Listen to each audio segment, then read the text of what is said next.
के इस वीडियो में मैं आपको बताऊंगी कि कैसे एक ब्रांड जो पहले इंडिया के हर घर का हिस्सा हुआ करता था, तो आज लोग उसे लगभग भूल ही गए हैं। आज की केस स्टडी में बात करेंगे टपरवेयर के डिब्बों की।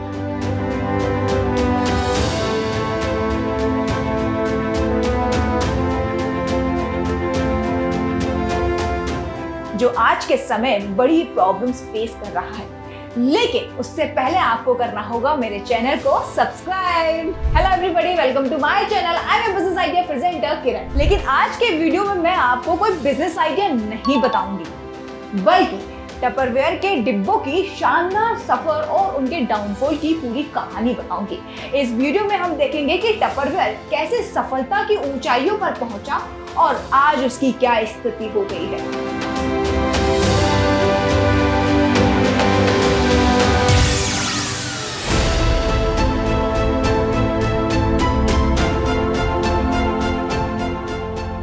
टपरवेयर की शुरुआत 1946 में अर्ल टपर ने की थी।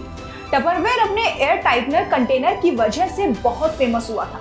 ये कंटेनर खाने को लंबे समय तक ताजा रखने के लिए जाने जाते थे। लेकिन टपरवेयर की असली सक्सेस का राज उसका डायरेक्ट सेलिंग मॉडल था। 1950 में ब्राउनी वाइस नाम की एक लेडी ने इस मॉडल को प्रमोट किया। उसने टपरवेयर को पार्टीज का कॉन्सेप्ट दिया, जहां लेडीज को एक प्रोडक्ट बेचा जाता था। तब एक सोशल इवेंट बन गया और टपरवेयर लेडीज की इकोनॉमिक फ्रीडम का एक जरिया। ये मॉडल इतना हिट हुआ कि 1970 और 80 तक कंपनी को करोड़ों रुपए का फायदा हुआ। वहीं 1990 तक टपरवेयर एक ग्लोबल ब्रांड बन चुका था और मोर देन 100 कंट्रीज में इसका बिजनेस फैल चुका था।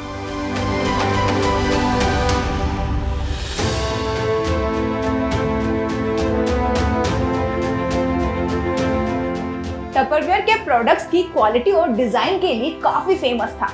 उस समय किचन के प्रोडक्ट्स में इसका कोई तोड़ नहीं था।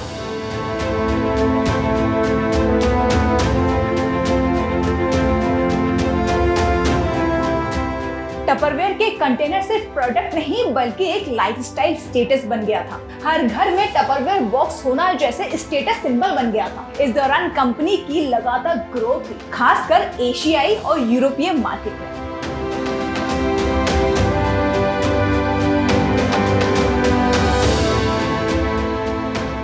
प्रॉब्लम तब हुई जब कंपनी ने बदलते वक्त के साथ इंप्रूव करने में देरी कर दी। टपरवेयर ने अपने डायरेक्ट सेलिंग मॉडल पर ज्यादा ट्रस्ट किया, लेकिन इंटरनेट और ई कॉमर्स के टाइम में कंपनी इस मॉडल को मॉडर्न तरीके से नहीं जोड़ पाई। जैसे जैसे ऑनलाइन शॉपिंग की ओर लोग अट्रैक्ट होने लगे, कंपनी की सेल्स में गिरावट आने लगी। टपरवेयर का एक बड़ा नुकसान ये भी था कि ये कंपनी नए प्रोडक्ट इन्वेंशन में भी कंपनी बहुत पीछे रह गई। मार्केट में अन्य ब्रांड ज्यादा सस्ते और मॉडर्न डिजाइन वाले प्रोडक्ट लॉन्च किए, जिससे टपरवेयर की सेलिंग पर बुरा असर पड़ा। 2010 के बाद कंपनी की सेल में डाउनफॉल स्टार्ट हो गया। टपरवेयर ने डिजिटल मार्केटिंग और ई कॉमर्स का सही समय पर अपनाने में देरी कर दी। इस वजह से कंपनी मार्केट की नई डिमांड को पूरी तरह से फुलफिल करने में लेट हो गई।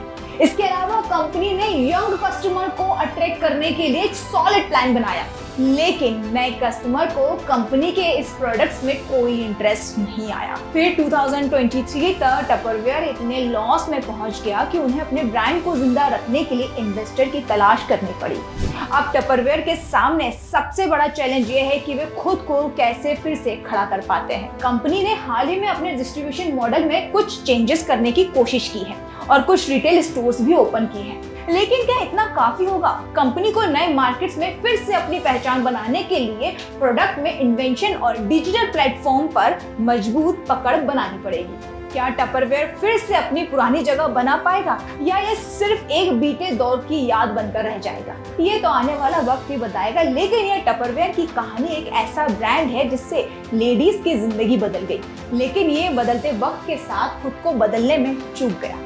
आपको इस केस स्टडी से क्या सीख मिली? कमेंट बॉक्स में कमेंट कर मुझे जरूर बताइएगा और वीडियो को लाइक शेयर करना बिल्कुल भी ना भूलें। और अगर आप किसी पर्टिकुलर टॉपिक पर वीडियो और शॉर्ट्स चाहते हैं तो कमेंट बॉक्स में कमेंट कर मुझसे पूछ सकते हैं। मैं कोशिश करूंगी आपके पूछे गए सभी सवालों पर वीडियो या शॉर्ट्स बना। और मुझे एंड तक देखने के लिए दिल से शुक्रिया। आई होप आप सभी तंदुरुस्त होंगे और ऐसे ही केस स्टडीज को जानने के लिए मुझे फॉलो करना बिल्कुल भी ना भूलें। Thank you so much.